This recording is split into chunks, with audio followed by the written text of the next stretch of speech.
अगर हम लोग पुराने लेक्चर की बात करें तो वहाँ पे मैंने आप लोगों को डिस्कस करा था, हम लोगों ने कंसंट्रेटेड वाइंडिंग देखी थी। जब मैंने आपको वाइंडिंग फैक्टर के ऊपर बताया था, जस्ट प्रीवियस लेक्चर की बात कर रहा हूँ जहाँ पे हमने वाइंडिंग फैक्टर डिस्कस करा था। तो मैंने आपको बताया था अगर हमने कंसंट्रेटेड वाइंडिंग ले ली, यानी कि ऐसी वाइंडिंग जिसके अंदर सारे के सारे कंडक्टर एक ही जगह पे थे, देन उसके बाद हमने डिस्कस करा था डिस्ट्रीब्यूटेड वाइंडिंग को। वहाँ पे मैंने बताया था कि कंडक्टर को जैसे जैसे आप क्या करोगे, डिस्प्लेस कर दोगे अराउंड द पेरीफेरी, यानी कि सारे कंडक्टर एक जगह की रखने की जगह हम क्या करते हैं, अगर उन सारे कंडक्टर को डिस्ट्रीब्यूट कर देते हैं थ्रू आउट द पेरीफेरी, तो ऐसे केस में क्या होगा कि जो नेट वोल्टेज मिलेगा वो कम हो जाएगा। ठीक है, और वहां पे हमने ये चीज सीखी थी कि जो नेट वोल्टेज मिलेगा ई नॉट डिस्ट्रीब्यूटेड में, यानी कि नेट ई नेट की जो वैल्यू मिलेगी डिस्ट्रीब्यूटेड वाइंडिंग है वो लेस देन मिलेगी कंसंट्रेटेड वाइंडिंग के मुकाबले। और इसके पीछे मैंने आपको जो रीजन दिया था वो यहाँ पे आपके सामने था, क्योंकि स्लॉट एंगल का एक फेज डिफरेंस आ जाएगा। ठीक है, ये सारी चीजें हम लोग पुराने लेक्चर में डिस्कस कर चुके थे, जहां पे मैंने रेलिवेंस बताया था डिस्ट्रीब्यूशन वाइंडिंग का। नाउ ड्यू टू अल्फा, ये चीज मैं बता चुका हूं। नाउ यहाँ पे मैंने आपको एक लास्ट में एक पॉइंट छोड़ा था कि जो ई नेट डिस्ट्रीब्यूटेड होगा, यानी कि नेट वैल्यू डिस्ट्रीब्यूटेड वाइंडिंग में जो वोल्टेज मिलेगा और जो कंसंट्रेटेड मिलेगा, इनके बीच का जो डिफरेंस होगा वो डिफरेंस हम लोग शो करेंगे केडी से, जो कि यहाँ पे बनाया हुआ है। ठीक है, तो ये जो पर्टिकुलर केडी है इससे हम लोग डिफरेंस शो करेंगे। जहां पे केडी क्या होता है, केडी हमने यहाँ पे ये सिंबल यूज करा था केडी, ये क्या था, ये था तुम्हारा डिस्ट्रीब्यूशन फैक्टर, डिस्ट्रीब्यूशन फैक्टर। ठीक है, डिस्ट्रीब्यूशन फैक्टर ये हमने ऑलरेडी डिस्कस कर चुके हैं। नाउ इस पर्टिकुलर लेक्चर के अंदर मेरा नाम प्रांजल है और आज मैं आप लोगों से बात करने वाला हूं डिस्ट्रीब्यूशन फैक्टर के बारे में। पूरी डिटेल में हम लोग बात करेंगे डिस्ट्रीब्यूशन फैक्टर क्या होता है, प्लस हम लोग निकालने की कोशिश करेंगे डिस्ट्रीब्यूशन फैक्टर, डिस्ट्रीब्यूशन किसी भी वाइंडिंग में जो डिस्ट्रीब्यूट हमने किया वहां पे नेट वोल्टेज कितना होगा विदाउट यूजिंग फॉर्मूला। ठीक है,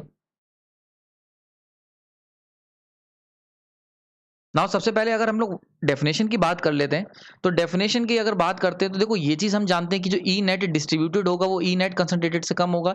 यानी कि अगर हमने अपने सारे के सारे कंडक्टर एक स्लॉट में रख रखे हैं, वहां अगर जो वोल्टेज मिलेगा वो ई नेट कंसंट्रेटेड मिलेगा, और डिस्ट्रीब्यूटेड का मतलब हमने अपने कंडक्टर जो है बिखेर दिए, डिस्ट्रीब्यूट कर दिए। तो ऐसे केस में डिफरेंस था, तो कितना डिफरेंस था, तो हमने कहा कि जो ई नेट डिस्ट्रीब्यूटेड होगा वो केडी टाइम्स होगा ई नेट कंसंट्रेटेड। ठीक है, तो ये चीज हमेशा याद रखना।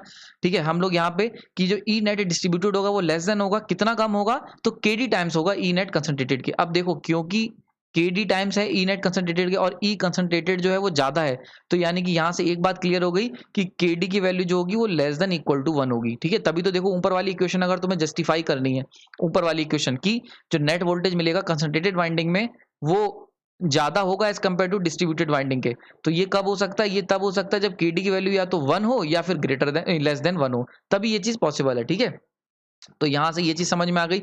तो अगर यहाँ पे हम लोग इन दोनों को शफल कर देते हैं तो केडी इक्वल टू कितना हम लिख सकते हैं, केडी इक्वल टू हम लिख सकते हैं E net value in distributed winding divide by E net upon concentrated winding. यानी कि अगर मैं बात करता हूँ केडी की, तो केडी को हम क्या लिख सकते हैं, इसको यहाँ नीचे ले जाओ। ठीक है, सॉरी, इस पर्टिकुलर क्वांटिटी को नीचे ले जाओ तो क्या लिख सकते हैं हम लोग, ई नेट डिस्ट्रीब्यूटेड, यानी कि जो डिस्ट्रीब्यूटेड वाइंडिंग में जो वोल्टेज मिलेगा अपॉन में जो कंसंट्रेटेड वाइंडिंग में नेट वोल्टेज मिलेगा। ठीक है, और यहीं से हम लोग डेफिनेशन पे पहुंच सकते हैं। तो अगर अब डेफिनेशन की अगर बात कर लेते हैं तो इसको समझ लो, हम जानते हैं। अच्छा, एक चीज और बड़ी खास देखने वाली है कि जो कंसंट्रेटेड वाइंडिंग होती है उसके अंदर जो मिलने वाला वोल्टेज था, ठीक है, ये जो पर्टिकुलर वोल्टेज आपके सामने था, ये मैंने आपको पुराने लेक्चर में बताया था, ये एल्जेब्रिकल सम था, एल्जेब्रिकल एडिशन था। बहुत इंपॉर्टेंट है, बड़ा पॉइंट याद रखने वाला है कि जो कंसंट्रेटेड वाइंडिंग में जो नेट वोल्टेज मिलता है वो एल्जेब्रिकली ऐड होता है। यानी कि एल्जेब्रिकली ऐड करने का मतलब क्या हुआ कि 5 + 3 + 2 = 10। ये इस तरीके की जो इक्वेशन हम लोग पढ़ते हैं ये होती है एल्जेब्रिकल। तो एल्जेब्रिकल एडिशन में क्या होता है कि सारी की सारी क्वांटिटीज जो होती हैं वो सेम फेज में होती हैं, यानी कि उनके बीच में there is no phase difference. अगर कभी भी क्वांटिटीज में कोई फेज डिफरेंस नहीं है, नो फेज डिफरेंस, तो ऐसी क्वांटिटीज को अगर हम लोग ऐड करते हैं तो उन्हें हम लोग एल्जेब्रिकली ऐड कहते हैं। ठीक है, वहीं पे अगर क्या होता है, अगर कोई क्वांटिटीज है जिनके अंदर क्या है, there is a phase difference, अगर कोई फेज डिफरेंस है और तब हम ऐड करते हैं, यानी कि 5 + 3 cos 30 degree plus 2 sin 30 degree, तो इस तरीके का जो एडिशन होता है, इस पर्टिकुलर टाइप के एडिशन को हम लोग कहते हैं फेजर एडिशन। ठीक है, तो फेजर एडिशन इसको ऐसे भी लिख सकते हैं, 5 + 3 के ऊपर बार प्लस 2 के ऊपर बार, इस तरीके से आपने कभी भी देखा होगा। तो ये जो पर्टिकुलर बार होता है इसको हम लोग कहते हैं फेजर एडिशन। ठीक है, तो फेजर एडिशन जब हम लोग करने चलते हैं तो एल्जेब्रिकली एडिशन से इसकी वैल्यू हमेशा कम आती है। किसी भी तरीके से ऐसा नहीं संभव है कि फेजर एडिशन की जो वैल्यू है वो ज्यादा आ जाए। ठीक है, तो नेट वैल्यू फेजर की हमेशा या तो बराबर होगी एल्जेब्रिकली के, उससे कम होगी। तो अगर फेजर एडिशन की बात करते हैं तो फेजर एडिशन लेकिन तभी संभव है, तब उस एडिशन को हम लोग फेजर एडिशन कहेंगे जहां पे एक फेज डिफरेंस का कॉन्सेप्ट आ जाता है, फेज डिफरेंस। ठीक है। तो अगर इस पर्टिकुलर क्वांटिटी की बात करें यानी कि डिस्ट्रीब्यूटेड वाइंडिंग में, तो क्योंकि यहाँ पे जो थे एक अल्फा का स्लॉट एंगल था और इसकी वजह से एक फेज डिफरेंस आ गया था, ठीक है। तो इसीलिए जो डिस्ट्रीब्यूटेड वाइंडिंग का जो नेट वोल्टेज आएगा यानी कि ई नेट डिस्ट्रीब्यूटेड, ये जो आएगा ये क्या होगा, ये तुम्हारा फेजर एडिशन है, ये तुम्हारा क्या है, फेजर एडिशन, ठीक है। वहीं पे अगर कंसंट्रेटेड वाइंडिंग की बात करी जाए यहाँ पे, यानी कि इसकी अगर बात करी जाए तो ई नेट कंसंट्रेटेड, ये जो आएगा ये तुम्हारा कौन सा होगा, ई नेट कंसंट्रेटेड, ये कौन सा होगा आपका, ये होगा एल्जेब्रिकली एडिशन, एल्जेब्रिकली एडिशन, ठीक है। तो यानी कि अगर यहाँ की बात करी जाए जैसा कि मैंने अभी बताया था, यानी कि ये जो पर्टिकुलर बात करी जा रही है यहाँ पे ई नेट डिस्ट्रीब्यूटेड की, ये तुम्हारा क्या है, ये है तुम्हारा फेजर एडिशन, फेजर एडिशन, ठीक है, यानी फेजर सम, ठीक है। और ये क्या है तुम्हारा, ये है तुम्हारा एल्जेब्रिकली सम, एल्जेब्रिक सम, ठीक है।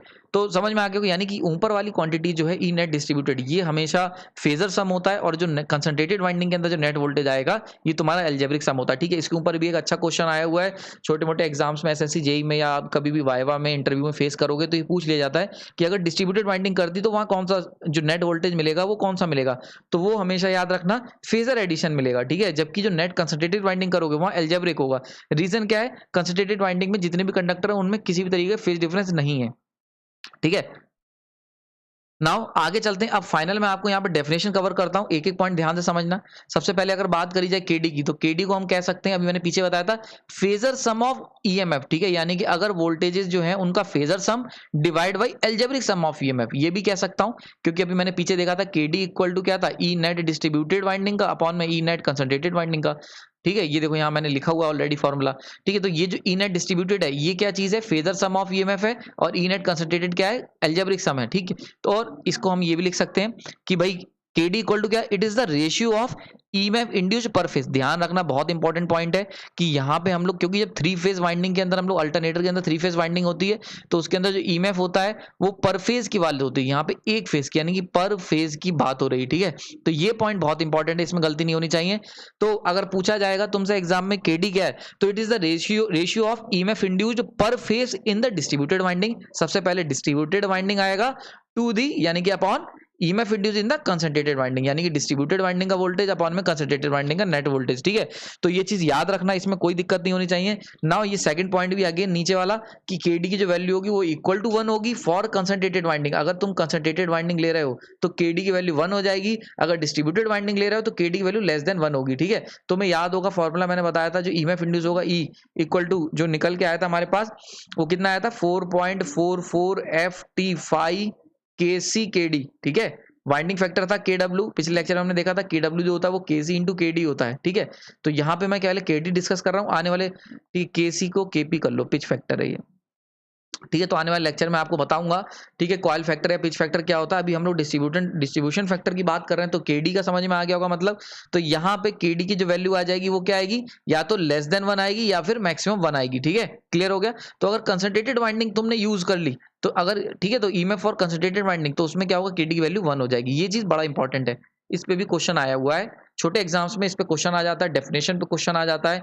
ये पर्टिकुलर दोनों फॉर्मूले पे बहुत इंपॉर्टेंट है, ये दोनों फॉर्मूले, इसमें कोई कंफ्यूजन नहीं होना चाहिए, ठीक है। तो कभी कभी पेपर में घुमाने के लिए तुम्हें फेजर सम पूछ लेंगे, phasor sum upon algebraic sum of EMF क्या होता है, याद रखना। कभी कभी आपसे ये पेपर में पूछ लिया जाएगा कि phasor sum of EMF upon में एल्जेब्रिक सम ऑफ ईएमएफ क्या होगा, तो याद रखना उसका आंसर होगा केडी, यानी कि डिस्ट्रीब्यूशन फैक्टर को हम लोग ऐसा कहते हैं, ठीक है। यहाँ पे कोई भी पॉइंट ऐसा नहीं जो मैंने कवर नहीं किया, इसके अलावा कुछ भी तुम्हें किसी बुक में नहीं मिलेगा। आगे चलते हैं।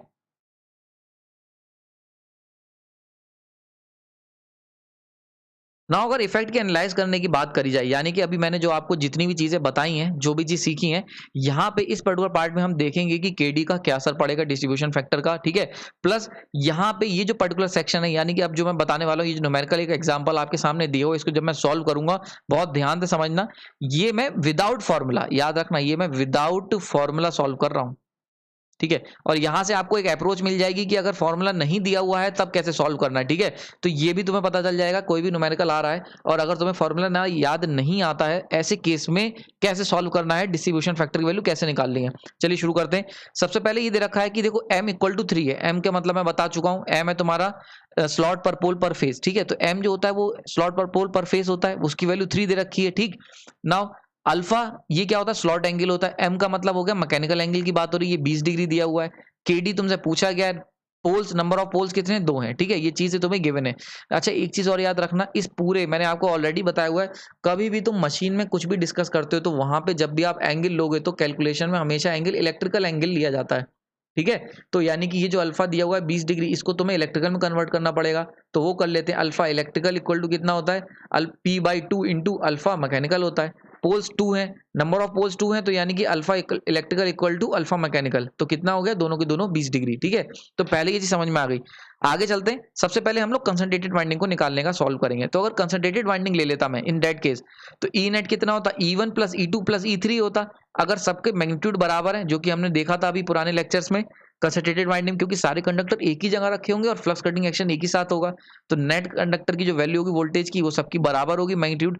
तो अगर इनको एल्जेब्रिकली ऐड करोगे, तो एल्जेब्रिकली ऐड करोगे तो 3 निकल के आएगा भाई, E plus E plus E plus E कितना आ गया, इक्वल टू 3E। तो ये क्या हो गया, ये हो गया तुम्हारा कंसंट्रेटेड वाइंडिंग का नेट वोल्टेज, जो अभी हमने पीछे सीखा था, एल्जेब्रिक सम, ठीक है। नाउ अब डिस्ट्रीब्यूटेड वाइंडिंग की बात कर लेते हैं। तो डिस्ट्रीब्यूटेड वाइंडिंग का जरा समझते हैं हम लोग। अगर डिस्ट्रीब्यूटेड वाइंडिंग की बात करिए तो इस तरीके का एक पॉलीगन आपको समझना होगा, बनाना सीखना आना चाहिए। कैसे बनाया, बहुत सिंपल है। सबसे पहले रुको, मैं बोर्ड को इरेज कर देता हूं ताकि आप इजी सीख पाओ, ठीक है। सबसे पहले हमने क्या करा भैया, हमने ये माना कि एक अगर हमारा E1 ये है, दूसरा जो E2 बनेगा वो क्या होगा, कुछ फेज एंगल का डिफरेंस होगा, और कितना फेज का डिफरेंस होगा, स्लॉट एंगल। स्लॉट एंगल कितना निकल के आया, alpha electrical equal to 20 degree का। तो यानी कि E1 से E2 के बीच में जो डिफरेंस होगा वो कितना होगा, 20 डिग्री के एंगल का डिफरेंस होगा।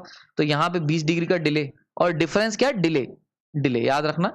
तो E1 से E2 के बीच में कितना होगा, 20 डिग्री का डिले है, ठीक है, 20 डिग्री का डिले है। तो वही चीज डिले हमने बना दी।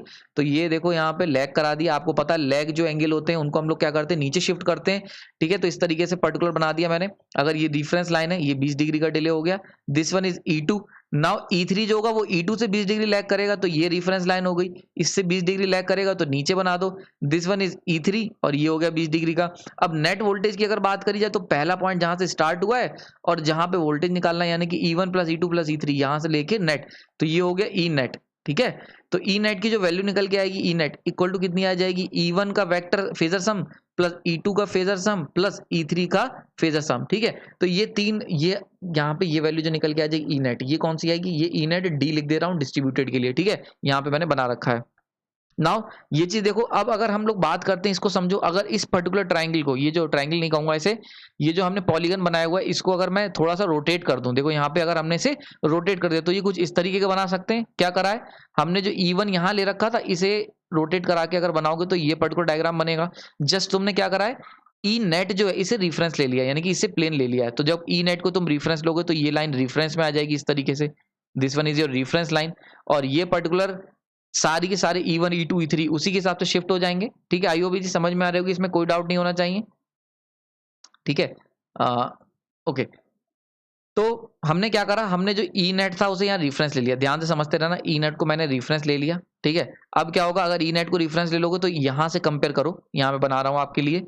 सबसे पहले E1 आएगा, E1 ये रेफरेंस लाइन हो गई, इससे 90 डिग्री लैग करता हुआ E2, ठीक है, ये हो गया तुम्हारा 20 डिग्री, और इससे ये रेफरेंस लाइन हो गई, अब इससे 20 डिग्री लैग करता हुआ E3, ठीक है। तो देखो यही बन गया, ठीक है। आई होप समझ में आ गई किस तरीके से बनाया गया है, ठीक है। अब देखो, अगर हम बात करते हैं यहाँ पे, आपने एल्जेब्रिक, अब देखो ध्यान से समझना, अब ये मैथ्स है 10th क्लास की, तुमने मैथ्स पढ़ी होगी, दो लाइन के बीच का एंगल, ठीक है, उस तरीके से।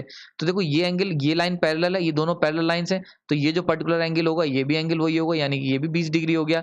और ये तुम्हारा क्या है, ये देखो ये Z बन रहा है, तो आपको पता होगा मैथ्स में, ये अगर 20 डिग्री है तो ये भी 20 डिग्री हो गया। ये सारे बेसिक रूल हैं जो आपने 10th क्लास की मैथ में पढ़े होंगे, अलजेब्रा में, बेसिक अलजेब्रा में पढ़े होंगे, ठीक है। तो यहाँ पे देखो, अब ई नेट पे अब हम लोग जोड़ने की कोशिश करेंगे, तो ई नेट की जो वैल्यू हो जाएगी कितनी हो जाएगी, इस E20, अगर E2 है, यहाँ पे E1 की बात करते हैं सबसे पहले, E1, तो E1 की अगर हम लोग इसको अलाइन करवाएंगे यहाँ पे, तो ये कितना हो जाएगा, E1 cos 20, ठीक है। ये E2 पूरा का पूरा ऐसे ही आ जाएगा, प्लस E2, ठीक है, प्लस अब ये जो पर्टिकुलर है इसको भी एंगल पे अलाइन करवा लो, तो इसको अलाइन करवाएंगे तो ये कितना हो जाएगा, E3 cos 20, देखो ये लिखा है E1 cos 20 plus E2 plus E3 cos 20। I hope इसी समझ में आ गई होगी, बिल्कुल क्लियर है, सिंपल मैथ लगाई गई यहाँ पे। बस आपको करना क्या है, ई नेट के अकॉर्डिंग इन सबको अरेंज कर देना है। तो जैसे ही मैंने अरेंज करा, अब ये बड़ा इंपॉर्टेंट चीज है, मैंने पिछले लेक्चर में बताया था कि भाई क्योंकि सारे कंडक्टर तुम्हारे रखे हुए हैं, तो जब भी रोटेट होगा, फ्लक्स कटिंग एक्शन होगा, तो ईएमएफ जो होगा सब में बराबर बनेगा। तो क्योंकि क्या होता है, देखो डिस्ट्रीब्यूशन फैक्टर की अगर बात करते हैं, यानी कि अगर आपने क्या कर रखा है, कंडक्टर को डिस्ट्रीब्यूट कर रखा है, तो देखो नॉर्थ पोल क्योंकि फ्लक्स सेम है और स्पीड सेम है, तो इसमें बनने वाला वोल्टेज, इसमें बनने वाला वोल्टेज, सब में बनने वाला वोल्टेज बराबर होगा। क्योंकि जब नॉर्थ यहां से पास होगा तो यहाँ पे ई बनेगा, मैक्सिमम यहां से पास होगा तो यहाँ पे, सब में बनने वाला मैक्सिमम वोल्टेज सेम होगा, लेकिन टाइम डिफरेंस होगा। फेज का डिफरेंस का मतलब क्या होता है, टाइम फेज का डिफरेंस होगा, यानी कि फेज में, यानी कि क्या होगा, अगर तुम इसे वेव फॉर्म बनाओगे तो दो सब में 20-20 डिग्री के बाद पीक वैल्यू आएगी, यानी कि E1 और E2 के बीच की जो पीक वैल्यू होगी वो कितनी होगा, 20 डिग्री के बाद का डिफरेंस होगा। ठीक है, तो ये मतलब होता है फेज डिफरेंस का। ठीक, तो E1 equal to E2 equal to E3, तो हम लिख सकते हैं भाई, इन सबको हमने रिप्लेस कर दिया, तो हम लिख सकते हैं 2E। ठीक है, 2E cos 20 प्लस में E, इसमें कोई डाउट नहीं होना चाहिए ना। अगर इसकी वैल्यू तुम कैलकुलेटर से कैलकुलेट करोगे तो कितना निकल के आएगा, 2.88 ई नेट। ठीक है, तो ई नेट की जो वैल्यू निकल के आई, कितनी निकल के आई, 2.88 ई निकल के आएगी, इसमें भी कोई डाउट नहीं होना चाहिए। हमने करा क्या, सिंपली हमने ये पर्टिकुलरली जो ट्राइंगल था इसको इस तरीके से, सॉरी पॉलीगन था, इसको इस तरीके से क्वाड्रेटिक पॉलीगन बना दिया है। ठीक है, उसके बाद हमने इन सबको सारे के सारे E1 E2 और E3 सबको अलाइन करवा दिया ई नेट की डायरेक्शन में, और जब ई नेट की डायरेक्शन में सबको अलाइन करवा दिया, इनको ऐड कर दिया, तो E1 cos 20 plus E2 plus E3 cos 20। ठीक है, सारे सारे सेम फेज में थे तो इन्हें अलजेब्रिकली ऐड कर दिया, मैग्नीट्यूड सेम था तो E1 की जगह E आ गया, E2 की जगह E आ गया और E3 की जगह भी E आ गया, तो तीनों E आ गए। तो E cos 20 E cos 20 यानी कि 2E cos 20 प्लस में E, और इसको सॉल्व करा तो 2.88 E आ गया। ठीक, नाउ आगे चलते हैं। अब देखते हैं हम क्या करते हैं, अब KD की वैल्यू निकालनी है, तो KD का फॉर्मूला क्या था, ई नेट डिस्ट्रीब्यूटेड अपॉन में E net concentrated. E net distributed कितना निकाला मैंने, 2.88 ई, और ई नेट कंसंट्रेटेड कितना निकाला था, 3 ई। जब ये 2.88 ई और अपॉन 3 इनको जब डिवाइड करोगे तो कितना निकल गया, 0.96। ठीक है, तो ये चीज क्लियर हो गई, तो यहां से आप KD की वैल्यू निकाल ली 0.96। ठीक है, दिस वन इज KD। तो ये आ गया तुम्हारे डिस्ट्रीब्यूशन फैक्टर की वैल्यू निकल के आ गई। आई होप ये चीज समझ में आई होगी। इसमें देखो मैंने किसी भी तरीके का फॉर्मूले का इस्तेमाल नहीं करा, यानी कि जो भी सिचुएशन दी हुई थी उसके हिसाब से आपके लिए कैलकुलेट करके दिखा दिया। तो KD वैल्यू कितनी निकल के आई, 0.96 KD वैल्यू निकल के आई। देखो तुम्हारी कंडीशन सेटिस्फाई हो रही है, क्योंकि हमने कंसंट्रेटेड वाइंडिंग नहीं ली थी तो डिस्ट्रीब्यूटेड वाइंडिंग थी, तो 1 से KD वैल्यू क्या आई, कम आई। 0.96 क्या है, 1 से कम है। तो आई होप ये चीज समझ में आ गई होगी, इसमें कोई डाउट नहीं होना चाहिए। यहाँ पे देखो मैंने किसी भी तरीके का फॉर्मूले का इस्तेमाल नहीं करा, सिंपली क्या करना है, सिंपली आपको अगर दे रखा है M इक्वल टू 3, ठीक है, 3 का मतलब 3 कंडक्टर है पर फेज, तो 3 वेक्टर बनाएंगे, 3 फेजर बनाएंगे, तो दिस वन इज E1। अब दूसरा क्या दे रखा है, तो मैं अल्फा इक्वल टू 20 डिग्री, यानी कि 20 डिग्री का फेज डिफरेंस है, तो 20 डिग्री का फेज डिफरेंस बताते चले जाओ, यहां से इन्हें जोड़ दो, ये ई नेट हो गया। ई नेट को हमने क्या करा, रेफरेंस ले लिया, तो ई नेट को हमने यहाँ पे क्या करा, ई नेट को इस तरीके से रेफरेंस ले लिया, ई नेट। ठीक, और ई नेट को जब रेफरेंस ले लिया तो उसी के हिसाब से हमने ये बना दिया डायग्राम। नाउ अब हमने क्या करा, इसको एंगल निकाला, तो ई, ये अगर मान लेते अल्फा है और ये भी अल्फा है, तो ये तुम्हारा ई है, ई है, ई है, तो ई कॉस अल्फा, ये भी क्या हो जाएगा, ई कॉस अल्फा, और ये हो जाएगा ई, तो E cos alpha 2 E cos alpha plus E, इसको जोड़ेंगे तो इस तरीके से हमारे पास आंसर निकल के आ जाएगा। आई होप ये इसमें कोई डाउट नहीं होना चाहिए, मैंने कवर कर दिया है आपको। यानी कि अगर हमारे पास, अगर तुम्हें एग्जाम में फॉर्मूला नहीं भी आता है तब भी तुम ये इस टाइप का क्वेश्चन जिसमें M की वैल्यू 3 हो, अगर M की वैल्यू 2 दी होती तो आपको क्या करना होता, 2 फेजर लेने होते, यानी कि E1 और E2, ये आ जाता E1 E2 और यहां से हम लोग इनको जोड़ देते, this one is the E net. ठीक है, तो अगर M की वैल्यू 2 दी होगी तो इस तरीके का डायग्राम बनेगा, M की वैल्यू 3 होगी तो ये, अगर M की वैल्यू 4 दी होगी तो उस तरीके का आप डायग्राम बनाएंगे। ये क्लियर हो गया यहाँ पे। तो जितने भी M की वैल्यू दे रखी उस हिसाब से आपको अकॉर्डिंग आपको डेरिवेशन उस हिसाब से न्यूमेरिकल सॉल्व करना होगा। कोई भी फॉर्मूला याद करने की जरूरत नहीं है। अगर आपको ये लेक्चर में कोई भी डाउट है तो कमेंट सेक्शन में मुझे बता सकते हैं।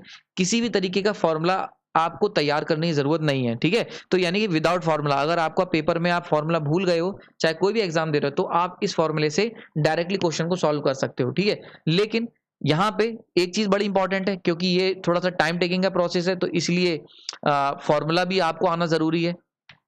और एक बड़ी इंपॉर्टेंट कंडीशन, तब क्या होगा जब m की वैल्यू ग्रेटर देन 3 होगी। देखो अगर m की वैल्यू 3 या 3 से कम है तब तो ये अप्रोच बिल्कुल सही है। विदाउट फार्मूला आप बहुत इजीली कैलकुलेट कर सकते हो। लेकिन अगर m की वैल्यू ग्रेटर देन 3 हो तब क्या करोगे? ठीक है, तो उसके लिए आपको चाहिए फॉर्मूले, और फॉर्मूले के लिए हम लोग इसको डिस्कस करेंगे नेक्स्ट लेक्चर में। ठीक है, इस लेक्चर का जो मेन टारगेट था वो आपको without how to solve KD, how to find KD value without using the formula, ये पूरा मोटिव था। और केडी क्या होता है, उसकी डेफिनेशन क्या होती है, ये दोनों के दोनों जो मोटिव थे वो मैंने इस लेक्चर में कवर करें। इसका जो नेक्स्ट पार्ट होगा उसके अंदर हम लोग ये करेंगे, डिराइव करेंगे केडी की वैल्यू का फॉर्मूला निकालेंगे, यानी कि जनरलाइज्ड इक्वेशन निकालने की कोशिश करेंगे किस तरीके से जनरलाइज करा जा सकता है। यानी कि अगर m की वैल्यू ग्रेटर देन 3 हो तब क्या करेंगे, या m की वैल्यू 3 है तो भी फॉर्मूले से कैसे निकाल सकते हैं, विद इन 1 सेकंड या 2 सेकंड में कैसे सॉल्व करना है, ये सारी चीजें हम लोग नेक्स्ट लेक्चर में देखेंगे। तब तक के लिए धन्यवाद।